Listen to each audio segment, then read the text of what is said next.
ನಾವು ಎಲ್ಲರೂ ಇಲ್ಲಿ ಬಂದವರು JDS ಕಾರ್ಯಕರ್ತರಿಗಿಂತ ನಾವು ಅಪ್ಪುಗೌಡ ಪಾಟೀಲ್ ಅವ್ರದ್ದು ಅಭಿಮಾನಿಗಳು ಅನ್ನೋದಕ್ಕೆ ಈ ಮಾತನ್ನ ಹೇಳಿಕ್ ಬಯಸ್ತೀನಿ. ಯಾಕಂತಂದ್ರೆ ನಾನು ಈ ಪಕ್ಷಕ್ಕೆ ಬರೋಕ್ಕಿಂತ ಮೊದಲು ಕಾಂಗ್ರೆಸ್ ಅಲ್ಲಿ ಇದ್ದೆ.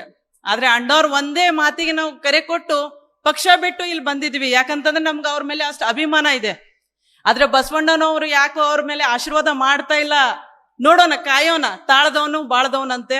ಮುಂದ್ ಬರುವಂತ ಎಲೆಕ್ಷನ್ದಲ್ಲಿ ಅಣ್ಣವ್ರು ನಿಜವಾಗ್ಲೂ 100ಕ್ಕೆ 100 ಅವ್ರ MLA ಆಗ್ತಾರ ಅನ್ನೋದು ಮಾತು ಕೂಡ ಈ ಸಂದರ್ಭದಲ್ಲಿ ನಾ ಘೋಷಣೆ ಮಾಡ್ತೀನಿ. ಯಾಕಂತಂದ್ರೆ 4-8 ದಿವಸದಲ್ಲಿ JDS ಟಿಕೆಟ್ ತಗೊಂಡ್ ಬಂದು 45,000 ಓಟ್ ತಗೋಬೇಕಂತಂದ್ರೆ ಅದು ಒಂದು ಹುಲಿ ಕೆಲಸನೇ ಅಂತ ಹೇಳ್ಬಿಟ್ಟು ಇಲ್ಲಿ ಹೇಳಲಿಕ್ಕೆ ಬಯಸ್ತಾ ಇದ್ದೀನಿ ಬಂಧುಗಳೇ. ನಾ ಈ ವೇದಿಕೆಯ ಮುಖಾಂತರ ಒಂದು ಚಾಲೆಂಜ್ ಅನ್ನ ಕೊಡ್ತೀನಿ.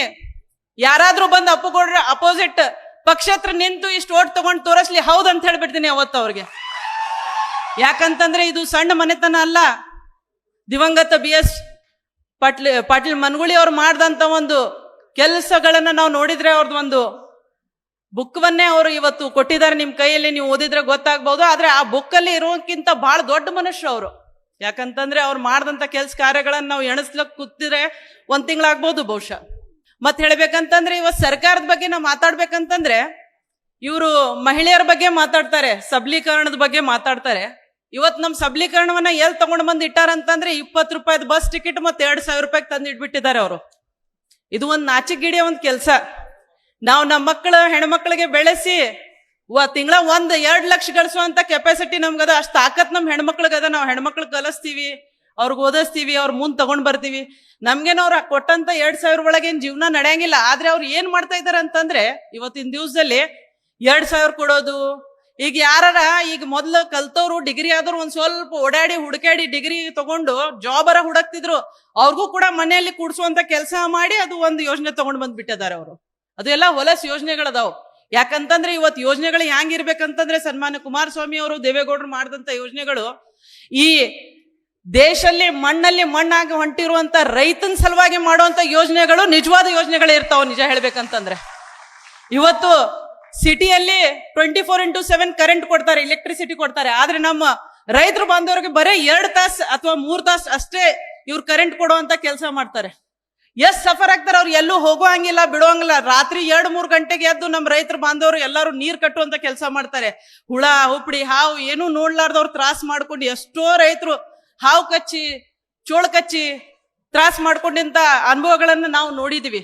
ಅದಕ್ಕಾಗಿ ಮುಂದ್ ಬರುವಂತ ಟೈಮಲ್ಲಿ ಜೇರ್ಕರ್ತ ಕುಮಾರಸ್ವಾಮಿ ಅವರು ಹಾಗೂ JDS ಸರ್ಕಾರ ಅಧಿಕಾರದಲ್ಲಿ ಬಂದ್ರೆ ರೈತರಿಗೆ ಆಗುವಂತ ಕೆಲಸ ಬಹಳ ಒಳ್ಳೇದಾಗುತ್ತೆ. ಯಾಕಂದ್ರೆ ಅವ್ರು ಈ ಹಿಂದೆನೂ ಮಾಡಿ ತೋರಿಸಿದ್ದಾರೆ, ಎಲ್ಲರೂ ಹೇಳಿದ್ದಾರೆ, ಈಗ ಹಿರಿಯರೆಲ್ಲರೂ ಹೇಳಿದ್ದಾರೆ. ಆದ್ರೆ ಮುಂದ್ ಬರುವಂತ ಟೈಮಲ್ಲಿ ಇದು ಒಂದು ಏನದ, ಇದು ಭಾರ ನಮ್ಮ ಮೇಲೆ ಇದೆ. ನಾವು ಎಲ್ಲರೂ ಮನೆಗೆ ಹೋಗಿ ನಾವು ಒಬ್ರು 10 ಮಂದಿಗೆ ಕನ್ವಿನ್ಸ್ ಮಾಡಿದ್ರೆ 10 ಮಂದಿ JDS ಸಲುವಾಗಿ ಕನ್ವಿನ್ಸ್ ಆಗ್ಬಿಡ್ತಾರೆ. ಅದಕ್ಕಾಗಿ ಇತಿಹಾಸವನ್ನ ತಗೋರಿ, JDS ಏನ್ ಕೆಲಸ ಮಾಡಿದೆ ನಾನು ತಿಳ್ಕೊಂಡು ಮನ್ಯಾಗ ಹೋಗಿ ಹೇಳುವಂತ ಒಂದ್ ಕೆಲ್ಸಗಳನ್ನ ಮಾಡ್ರಿ ದಯವಿಟ್ಟು. ಮತ್ತು ಮೇಲಾಗಿ ಹೇಳ್ಬೇಕಂತಂದ್ರೆ ಈಗ ಸ್ಕೀಮ್ ಹೇಳ್ತಾರೆ ಇವರು, ರೈತರು ಬಾಂಧವ್ರ ಮಕ್ಕಳಿಗೆ ಒಂದು ಸ್ಪೆಷಲ್ ಸ್ಕೀಮ್ ಪ್ಯಾಕೇಜ್ ಘೋಷಣೆ ಮಾಡ್ಲಿ ಸರ್ಕಾರದವರು. ಒಂದ್ ಎಜುಕೇಶನ್ ಸಲುವಾಗಿ ಸಾಲಿ ಕಲಿಯಕ್ಕೆ ನಿಮ್ ಮಕ್ಕಳಿಗೆ ಒಂದು ಸ್ಪೆಷಲ್ ಘೋಷಣೆ ಮಾಡ್ಬೇಕು, ಅಥವಾ ಹೆಣ್ಮಕ್ಳಿಗೆ ಒಂದು ಸ್ಪೆಷಲ್ ಸ್ಕಾಲರ್ಶಿಪ್ ಘೋಷಣೆ ಮಾಡ್ಬೇಕು. ಅಂತದ್ ಕೆಲಸ ಏನು ಸರ್ಕಾರ ಮಾಡಂಗಿಲ್ಲ. ಈ ಕಾಂಗ್ರೆಸ್ ಸರ್ಕಾರದ ನೀತಿ ಏನದ ಮೊದ್ಲಿಂದ ಹಿಡ್ಕೊಂಡು ನಾವು ನೋಡ್ತೀವಿ, ಬಡವರು ರೇಷನ್ ಅಕ್ಕಿನೇ ತಿನ್ಬೇಕು, ಬಡವರು ಬಡವರಾಗೆ ಉಳಿಬೇಕು, ಶ್ರೀಮಂತರಾಗೆ ಉಳಿಬೇಕು ಅನ್ನೋದೇನ್ ಭಾವನೆ ಇವ್ರು ಇಟ್ಕೊಂಡ್ಕೇರಿ 2,000 ಇದು ರೇಷನ್ ಅಕ್ಕಿ ದುಡ್ಡು ಕೊಡ್ತಾ ಇದಾರಲ್ಲ, ಇದು ಎಲ್ಲ ಹಾಳಾದ ಸ್ಕೀಮ್ಗಳದಾವ್. ಅದನ್ನ ನೆಮ್ಲಾರ್ದೆ ನೀವು ಮುಂದ್ ಬರುವಂತ, ಯಾಕಂತಂದ್ರೆ ಇಲೆಕ್ಷನ್ಸ್ ಮುಂದ್ ಬಹಳ ಉಳ್ದಿಲ್ಲ, 2-2.5 ವರ್ಷ ಆದ್ರೂ ಗೊತ್ತಿಲ್ಲ ಯಾವಾಗ ಸರ್ಕಾರ ಬೀಳುತ್ತೆ, ಯಾವಾಗ ನಾವು ಅಧಿಕಾರದಲ್ಲಿ ಬರ್ಬೋದು ಅದು ಗೊತ್ತಿಲ್ಲ. ಇನ್ಶಾಲ್ಲ ಬರ್ಬೋದು ನಾವು. ಆದ್ರೆ ಮುಂದ್ ಬರುವಂತ ಟೈಮಲ್ಲಿ ಈಗೇ ನಾವು ಸ್ಟಾರ್ಟ್ ಮಾಡಿದ್ರೆ ಪ್ರಿಪರೇಷನ್, ಈಗೇ ನಾವು ತಯಾರಿಯನ್ನ ಮಾಡ್ಕೊಂಡು ಮುಂದ್ ಬರುವಂತ ಇಲೆಕ್ಷನ್ಗಳಲ್ಲಿ ನಮ್ JDS ಸರ್ಕಾರ ಅಸ್ತಿತ್ವದಲ್ಲಿ ಬರ್ಬೇಕು, ಅಧಿಕಾರದಲ್ಲಿ ಬರ್ಬೇಕಂತ ಒಂದು ಎಲ್ಲರೂ ಕೆಲಸ ಮಾಡ್ತೀರಿ ಅಂತ ಇಲ್ಲೇ ಒಂದು ಪಣವನ್ನ ಕಟ್ಟಿ ಒಂದು ಆನೆವನ್ನ ತಗೊಂಡ್ರಿ, ನೀವು ಎಲ್ಲರೂ ಒಂದು ಸಿಪಾಯಿಗಳಂತೆ ಕೆಲಸ ಮಾಡ್ತೀರಿ ಅಂತ ಹೇಳ್ಬಿಟ್ಟು. ನಾನು 86 kg ಇದ್ದವಳು 71 kg ಬಂದಿದ್ದೀನಿ. ವಯಸ್ಸಾದ್ಮೇಲೆ ಸ್ಮಾರ್ಟ್ ಆಗಿ ಕಾಣ್ತೀರಾ ಅಂದ್ರೆ ಜಿನ್ನಿ. 126 kg ವೇಟ್ ಇದೆ. ನಾವು ಈಗ 114 kg ಲೆಕ್ಕ ಬಂದಿದ್ದೀವಿ. ಯಾವುದೇ ಸೈಡ್ ಎಫೆಕ್ಟ್ ಆಗಿಲ್ಲ. 84ರಿಂದ 50 kg ಬಂದೆ, ಆಮೇಲೆ ಸಣ್ಣಗೆ ಫಿಟ್ ಆಗಿದ್ದೀನಿ. ಅದಕ್ಕೆ ನಾನು ಯೂಸ್ ಮಾಡ್ತಾ ಇರೋದು ಜೀನಿ ಸ್ಲಿಮ್. 84ರಿಂದ 50 kg ಬಂದೆ, ಆಮೇಲೆ ಸಣ್ಣಗೆ ಫಿಟ್ ಆಗಿದ್ದೀನಿ. ಅದಕ್ಕೆ ನಾನು ಯೂಸ್ ಮಾಡ್ತಾ ಇರೋದು ಜೀನಿ ಸ್ಲಿಮ್. ಸಣ್ಣ ಆಗಕ್ಕೆ ಜೀನಿ ಸ್ಲಿಮ್ ಯೂಸ್ ಮಾಡದೆ ಹೆಲ್ದಿನೂ ಅದೇ. ನೀವು ಸಣ್ಣ ಆಗ್ಬೇಕಾ, ಹೆಲ್ದಿ ಆಗ್ಬೇಕಾ? ಹಾಗಿದ್ರೆ ಜೀನಿ ಸ್ಲಿಮ್ ಯೂಸ್ ಮಾಡಿ. ಹೇ, ಸಣ್ಣ ಆಗೋದಕ್ಕೆ ಯಾವುದೋ ಪ್ರಾಡಕ್ಟ್ ಹೇಳ್ತಾ ಇದ್ದಾಳೆ, ಏನಾದರೂ ಸೈಡ್ ಎಫೆಕ್ಟ್ಸ್ ಇದೆ ಅಂತ ಯೋಚನೆ ಮಾಡ್ತಾ ಇದ್ದೀರಾ? ಖಂಡಿತ ಇಲ್ಲ, ಯಾಕಂದರೆ ಇದು ಕೆಮಿಕಲ್ ಫ್ರೀ. ಸಣ್ಣ ಆಗಬೇಕು ಅಂದರೆ ಜೀನಿ ಸ್ಲಿಮ್ ಯೂಸ್ ಮಾಡಿ. ಹೆಚ್ಚಿನ ಮಾಹಿತಿಗೆ ಕೆಳಗೆ ಡಿಸ್ಪ್ಲೇ ಆಗ್ತಿರೋ ನಂಬರ್ಗೆ ಕಾಲ್ ಮಾಡಿ.